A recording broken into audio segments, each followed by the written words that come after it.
جناب السلام علیکم، آپ کا میزبان عدنان حیدر، پروگرام ہے خبر نشر۔ دوستوں، جاوید صاحب امریکی صدر ٹرمپ کا غزہ کے حوالے سے ایک پیس پلان انہوں نے دیا تھا، وہ پیس پلان اقوام متحدہ کی جو ان کے سلامتی کونسل ہے وہاں سے بھی اپروو ہو گیا ہے۔ تو اب آپ کو لگتا ہے، کیونکہ اس میں جو تھوڑی سی کنفیوژن مجھے فیل ہو رہی ہے وہ یہ ہے کہ روس اور چین نے اس پلان کی پر شدید تنقید کی ہے، جو بحث ہوئی ہے ان کی طرف سے جو آفیشیل تھا۔ تو مجھے بتائیں کہ ان دو بڑی سپر پاورز کی اس مخالفت کے بعد آپ کو لگتا ہے کہ یہ peace plan as it is execute ہو پائے گا روس اور چین کی؟ میرے پیارے بھائی، بات یہ ہے سر کہ آپ ایک ظاہر ہے کہ بہت پڑھے لکھے آدمی ہیں، اور مجھے آپ کو یہ بتانے کی ضرورت نہیں ہے کہ اقوام متحدہ کی سلامتی کونسل میں 5 ممالک ہیں سر جن کے پاس ویٹو کا اختیار ہے۔ ہاں ٹھیک ہے صاحب، چین اور روس یہ ان ملکوں میں شامل ہیں۔ ہاں، جن کے پاس ویٹو پاور ہے۔ تو اگر فرض کیا کہ ان کی دانست میں یہ منصوبہ اتنا ہی برا ہے تو یہ اس کو ویٹو کر دیتے۔ ہاں، ویٹو نہیں کیا تو ویٹو نہیں کیا نا، ویٹو نہیں کیا اس کا مطلب یہ ہے کہ ان کے پاس اس کے علاوہ کوئی آپشن نہیں ہے۔ دیکھو یار، لیکن خیر مقدم بھی نہیں کیا نا سر صاحب، تنقید کی ہے۔ میرے پیارے بھائی، آپ تنقید ضرور کریں، دے ہیو ریزرویشن نا، اپنے تحفظات کا اظہار بھی کر دیا، ہاں لیکن اس کو ویٹو تو نہیں کیا نا۔ ہاں، ویٹو نہیں کیا۔ تو اچھی بات، ایک میں نے سیدھی سی بات ہے، یہ آپ کے پاس آپشن تھا، کہ ویٹو کر سکتے تھے آپ اگر واقعی اس کے اتنے سخت خلاف ہیں۔ اور دوسری بات یہ ہے کہ میری بات کا برا نہ ماننا، یہ تو ٹرمپ صاحب کی مہربانی، السلام علیکم، بہت شکریہ جی ٹرمپ صاحب، ہاں کہ انہوں نے اپنی جو سوچ ہے، آپ کو پتہ ہے وہ کتنا زیادہ اقوام متحدہ کو ناپسند کرتے ہیں۔ ہاں سیڑھیاں اس دن جب وہ گئے تو ان کی بیگم صاحبہ کو ایک دھچکا لگ گیا، اس نے کہا یہ کیا، یہ 2 نمبر کا، اور پھر یہ جو میں چونکہ وہ خود انہیں پتہ ہے کہ کیا، انہوں نے کہا کہ یہ جہاں پہ یہ جو فلور بچھا ہوا ہے یہ وہ بھائی یہ تو کسی کام کا نہیں، یہ جو یعنی فرش جو ہے ٹھیک ٹھاک وہ سنائی خوب رگیدہ۔ اب وہ شخص جو ہے وہ اپنا منصوبہ، اتنا خود پرست شخص جو اقوام متحدہ کو کسی خاطر میں نہیں لاتا، اور اس کی جو بیس ہے جس کو میگا کہتے ہیں، وہ لوگ کہتے ہیں جی یہ اقوام متحدہ کیا ہمارے نیو یارک میں بیٹھی ہوئی ہے اور ہمارے پیسوں پہ دندناتی پھرتی ہے، اور یہ کیا کرتے ہیں، یہ وقت یہاں بند کریں، اس کو ختم کریں۔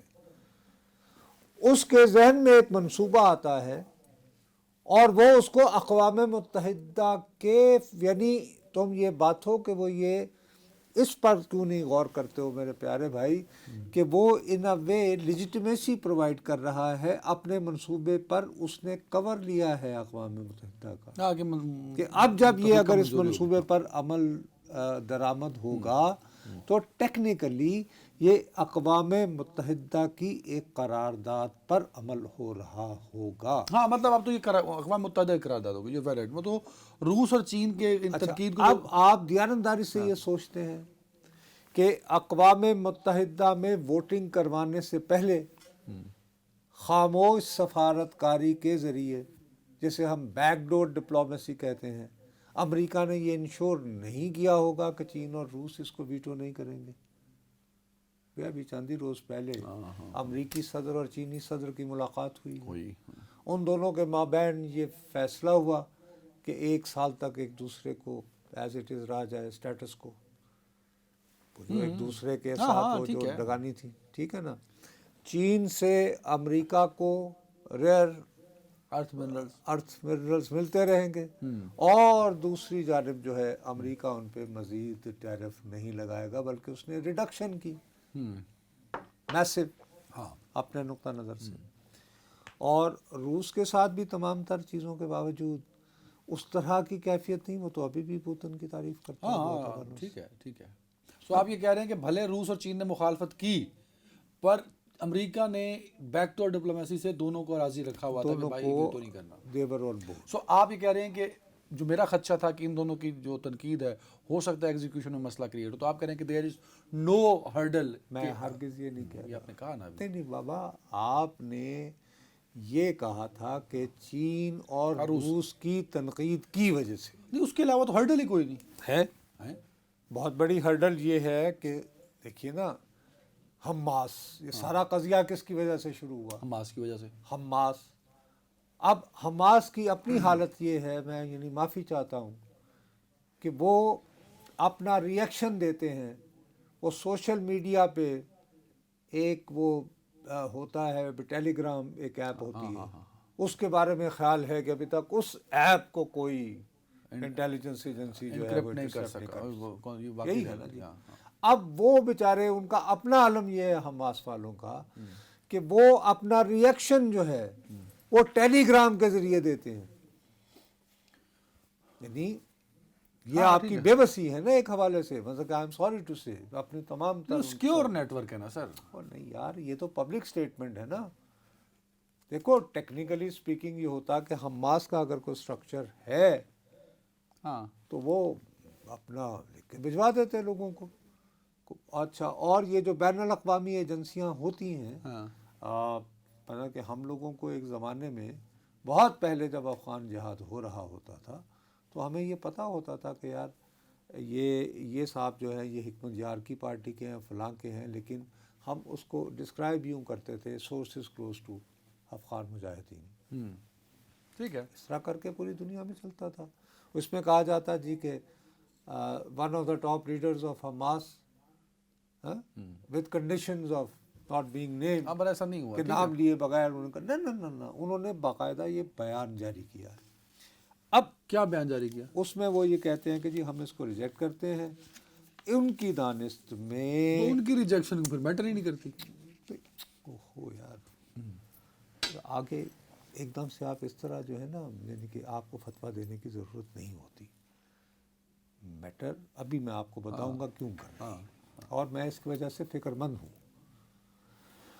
وہ یہ کہتے ہیں کہ صاحب آپ تو غزہ کو جو ہے وہ بین الاقوامی نگرانی میں دے رہے ہیں، تو ایک حوالے سے یعنی کہ ہماری خود مختاری جو ہے وہ چیلنج ہو گئی. وہ چیلنج ہو گئی.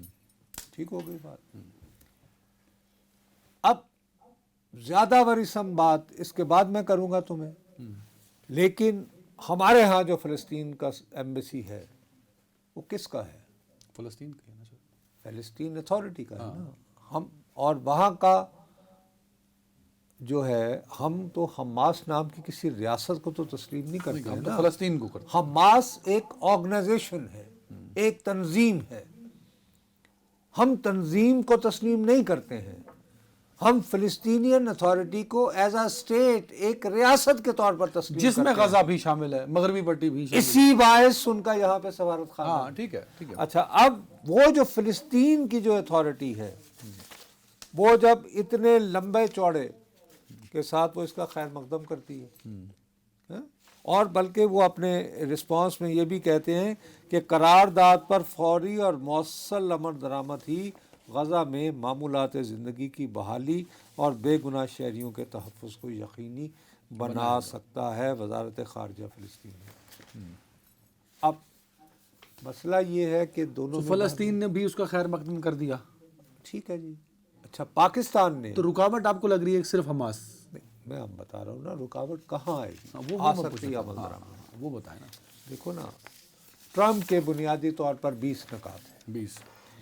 اب ان نکات میں یہ ہے کہ وار فوری طور پر جنگ یعنی ختم ہو، جیسے دونوں فریقین یعنی اسرائیل اور حماس اس پہ رضامند ہو جائیں. ہاں.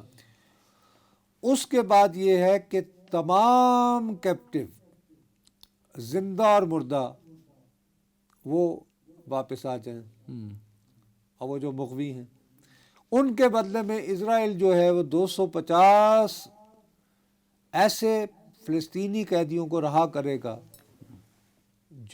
جن کو عمر قید کی سزا دی ہوئی ہے. 1700 دیگر گرفتار لوگوں کو بھی رہا کر کے اور معافی دے کر چھوڑ دیا جائے گا.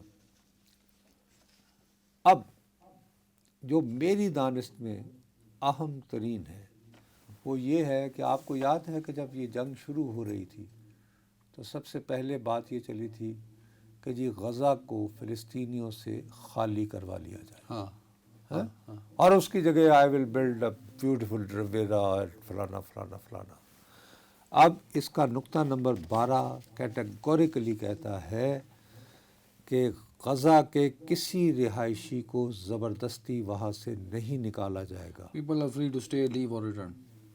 لوگوں کو یہ اب سوال میرے پاس جو ہے بھائی وہ یہ ہے کہ جب فلسطین اتھارٹی اس کو سپورٹ کر رہی ہے, پاکستان نے اس کے بارے میں بے تحاشا تحفظات کے باوجود اس کی حمایت میں ووٹ ڈالا ہے, اور لیکن ان تحفظات کا اظہار بھی اس کے دوران بحث کے دوران کیا ہے.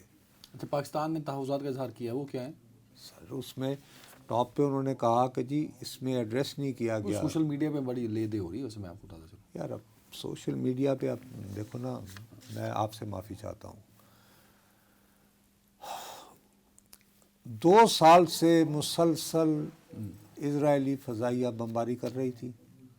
اس کے نتیجے میں منیمم 69,000 معصوم بے گناہ شہریوں کی شہادتیں ملی.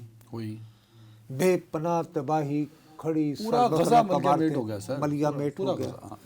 مجھے یہ بتائیے کہ سوشل میڈیا پر اس کے بارے میں شورا غوغا مچانے والے کیا اس سب کو رکوا پائے؟ نو, بالکل بھی نہیں. تو اب بھی جو ایون سر چین اور روس جو آپ تنقید کر رہے ہیں, جب یہ شہادتیں ہو رہی تھی جو آپ بتا رہے ہیں, جب وہاں کوہرام برپا ہو رہا تھا, تو روس اور چین کہاں تھے؟ I think there is no single statement میرے خیال میں آفیشلی دونوں کی فورن منسٹری ہمیشہ یہی کہا کہ جی امن بحال ہو جائے, بہتر ہے نیگوسیشنز ہوں, لیکن کوئی اس طرح پلان تو نہیں. نہیں, دیر واز نو پلان.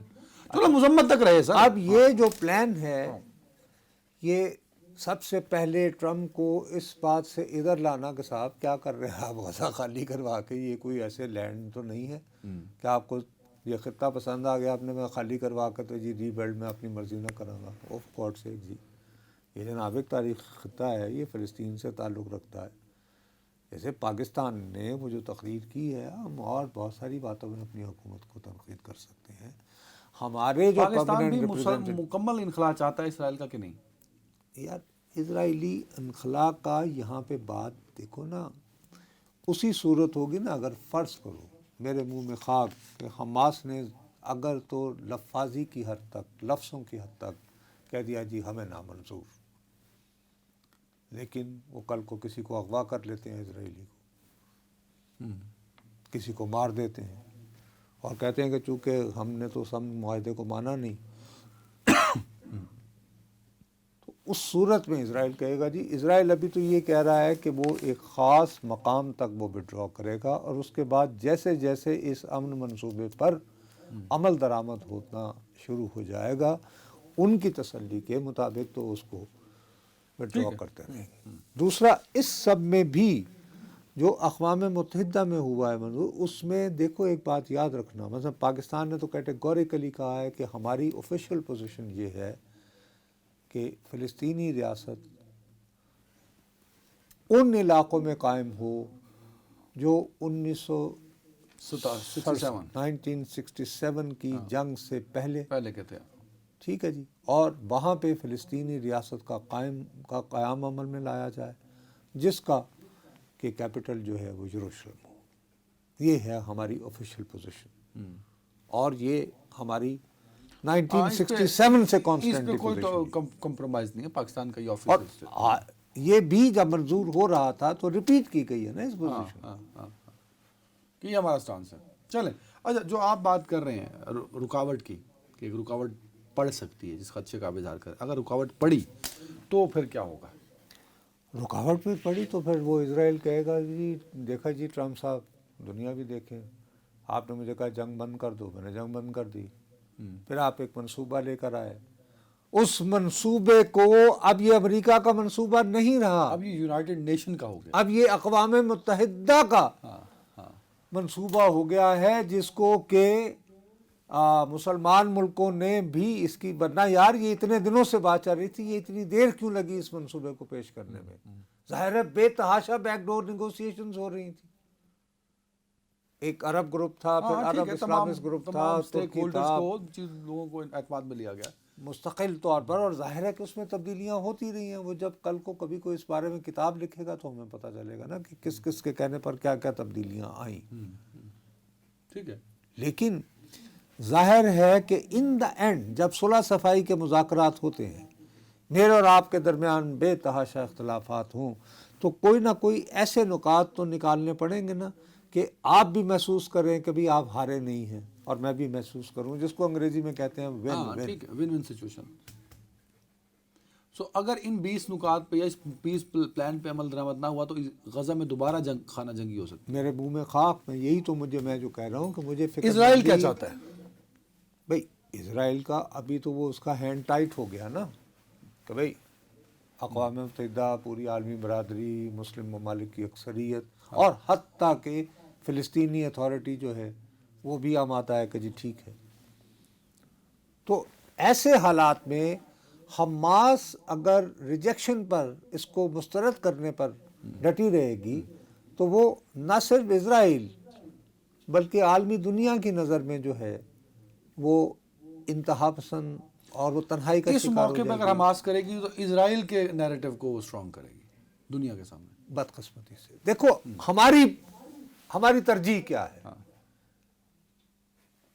ایک انسان کے طور پر، ایک پاکستانی کے طور پر، غزہ میں امن ہو، لوگ ایک آرام. مسلمان کے طور پر، کہ یار وہ جو مستقل بمباری تھی جس کو ہم صرف یہاں بیٹھ کے یا تو ٹیلی ویژن ملبے پر کا دیکھ ڈھیر ہے رہے غزہ تھے سر، جو تصویریں یا آتی ہیں وہاں سے. ٹیلی ویژن پر ڈسکس کرتے رہے 2 سال اور تو کچھ نہیں کر پائے نا، نہیں کر سکے، نہیں کر روک تو نہیں پائے ہیں نہیں نا. روک پائے. Let's be honest. تو بھائی میرا اپنا یہ خیال ہے کہ وہ ممالک، ہمارے برادر ممالک جو کسی نہ کسی طرح حماس کے ساتھ رابطے میں تھے اس دوران، میں ان کے نام نہیں لینا چاہتا، سب کو معلوم ہے کون سے ملک ہو سکتے ہیں.